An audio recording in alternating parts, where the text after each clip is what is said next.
नमस्कार दोस्तों, कैसे हैं आप सभी। तो उम्मीद करते हैं अच्छे होंगे। तो आज एक और बहुत बड़ी अपडेट लेकर आए हैं अभी आपके सामने। तो जैसे कि आप स्क्रीन पर देख रहे हैं, भोपाल सिंह खत्री की चुप्पी, एचएसएससी के विकल्पों ने एक झटके में सब शांत कर दिया। तो क्या है वह झटका, तो वह देखिए। चेयरमैन भोपाल सिंह खत्री ने ग्रुप 56 और 57 में 41 वाले रिपीट होने के कारण एक बेहतरीन काम किया है, चुप्पी के साथ दिया है। वैसे कहावत भी है कि एक चुप सौ सुख, एक चुप सौ सुख। तो उनका फैसला नाराज, गुस्सा, शांत वगैरह वगैरह। तो आप मेन जो अपनी काम की बात है तो वह देखते हैं अभी। तो वह क्या रहेगी हमारी काम की बात, तो वह काम की बात है यहाँ पर। हाई कोर्ट में 1 सितंबर को, तो आपको सभी को पता है भी, 1 सितंबर को सुनवाई है सीटी की। जो क्या रहता है उसमें, तो उससे पहले किसी भी ग्रुप का पेपर होना नहीं था, कोई शेड्यूल जारी नहीं होना था। तो इसलिए भोपाल सिंह खत्री मीडिया से दूर का परिणाम सही निकला।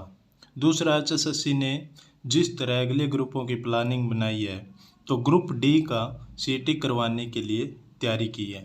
तो सितंबर के आखिरी या अक्टूबर के शुरू में या सीटी लेने की तैयारी की है। तो इसमें क्या कह रखा है भाई, दैनिक भास्कर जो अखबार है, तो उसमें कह रखा है कि आपका जो ग्रुप डी का पेपर है ना, तो वह सी से पहले कराएंगे। ग्रुप डी का पेपर क्या है, सी से पहले, यानी कि सीटी मेंस है तो उससे पहले कराएंगे आपका। और यह कब होने तय है, तो यह या तो सितंबर के लास्ट में या फिर अक्टूबर के फर्स्ट वीक में होने की पूरी संभावना है। सभी कैंडिडेट है नकारात्मक छोड़ पढ़ाई, यानी नकारात्मकता छोड़कर पढ़ाई करना शुरू कर दे भाई स्टूडेंट है। क्योंकि इन्होंने भोपाल सिंह खत्री ने कहा है भाई हम पेपर करवाने जा रहे हैं। और अगली बात क्या है, गलियारे में यह भी चर्चा हो रही कि ग्रुप सी के सीटी के लिए भी आगामी दिसंबर के आखिरी तक लेने की प्रक्रिया है। तो आपका सी है ना, सी ग्रुप का जो सीटी है, तो वह दिसंबर के आखिरी तक लेने की प्रक्रिया है, यानी कि दिसंबर तक जाएगी आपकी जो सी की है। तो इसलिए यह पहले ग्रुप डी का करवा रहे हैं। लेकिन ये कहीं ना कहीं गलत तो है, क्योंकि ग्रुप डी में वही बच्चे लगेंगे टॉपर है जो, और कुछ अन्य कैंडिडेट भी होंगे शामिल जिसके मतलब पढ़ाई अच्छी कर रहे हैं। लेकिन यहाँ पर बहुत सारे बच्चे ऐसे होंगे जिसका ग्रुप सी में भी सिलेक्शन होगा और डी में, तो वह डी की वैकेंसी छोड़ छोड़ कर सी में चले जाएंगे। तो इसके कारण आपकी ग्रुप डी की वैकेंसी खाली हो जाएगी। तो इसकी यह तो योजना गलत तो है, लेकिन क्या कर सकते हैं भाई, जो सरकार है तो वो अपने मन मर्जी की करती है, तो उसे कौन रोक सकता है। तो नकारात्मक समय नहीं बचा है, यानी कि इन्होंने स्पेशल कहा है भी जो नकारात्मक स्टूडेंट है ना, तो उनके लिए समय नहीं बचा है भी। अभी भी तैयारी में जुट जाओ आप, तो आपको ज़्यादा नुकसान नहीं होगा। लेकिन बाद में बहुत ज़्यादा नुकसान देखने को पड़ता है, क्योंकि अगर बच्चे सही से तैयारी 1 महीने कर लेंगे, जो 2 या 3 नंबर से रहते हैं ना, तो वो 2 से 3 नंबर ऊपर ले लेंगे, तो उसका सिलेक्शन कंफर्म हो जाएगा।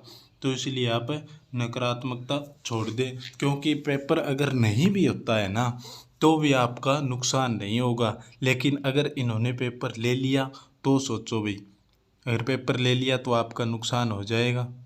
तो इसलिए आप लगे रहें, ठीक है दोस्तों। तो आप किसी भी बच्चे के बहकावे में मत आना। अच्छा, एक और न्यूज़ है इसमें भी, वो बताता हूँ आपको। इस बार के सीटी में रह गई थी, क्या रह गई थी, तो चयन और उन्हीं का होगा जो जैसे सब्जेक्टिव परीक्षा में टॉपर होंगे। इसलिए जो कमियां इस बार के सीटी में रह गई थी वह अगले सीटी में दूर कर ली जाएंगी, ताकि सरकारी पदों पर भर्तियां जल्द से जल्द हो सके। अगर ग्रुप सी और डी का सीटी इस साल हो जाता है, तो अगले 1 साल में ग्रुप सी और डी के रिक्त पदों पर भर्ती हो सकती है। तो यह भी आपको बहुत इम्पोर्टेंट न्यूज़ है आपके लिए। और एक इसमें एक बात और भी कह रखी है, जो भविष्य में इसे क्वालिफाई बनाने का फैसला सरकार को करना चाहिए। यानी भोपाल सिंह खत्री ने कहा है कि अभी तो ये 4 गुना या 6 गुना ले रहे हैं, लेकिन आगे क्या करना है इनको, तो आगे कह रहे हैं कि सरकार से अनुरोध है, यानी कि भाई अगला जो सीटी होगा ना आपका, ये भी दिसंबर में बात चल रही है, दिसंबर या जनवरी में हो जाएगा आपका, तो वह सरकार उस सीटी को क्वालिफाई कर दे ताकि कोई दिक्कत ना आए। तो यह बात कह रही है। और आगे भी एक सीटी होगा तो वह इलेक्शन से पहले उस सीटी में भी बहुत सारी भर्तियां आनी है आपकी। कहा जा रहा है भी कि 35 से 40 हज़ार भर्ती है ना, तो अगली सीटी में भी 35 से 40 हज़ार भर्तियाँ आएंगी। तो तैयारी करते रहें। जो बच्चे इसमें हो जाए उनका तो बेस्ट है, वो आगे तैयारी भी कर सकते हैं क्योंकि अपने मनपसंद की जॉब पाने के लिए। और जिसका नहीं हो तो उसको तो तैयारी करनी ही करनी है भाई। तो उम्मीद करते हैं भाई सभी बच्चे जितने भी बढ़िया पढ़ने वाले बच्चे हैं तो उनका सिलेक्शन हो जाए। तो आप किसी भी बहकावे में मत आना भाई, पेपर हो भी सकता है और नहीं भी। 99% आपका पेपर होगा, 1% कुछ नहीं कह सकते क्या दिक्कत आ जाए। क्योंकि अभी एक मैंने ऑफिशियल नोटिफिकेशन देखा था तो उसमें दे रखा है भी जितने भी मतलब सेंटर बनाए जा रहे हैं तो उसमें ग्रुप डी की बात चल रही है। अभी ग्रुप डी का पेपर लेना है तो उसके लिए सेंटर बनाए जा रहे हैं। ठीक है दोस्तों, तो यह न्यूज़ देनी थी आपको। तो आज के लिए इतना ही। धन्यवाद दोस्तों। जय हिंद, जय भारत।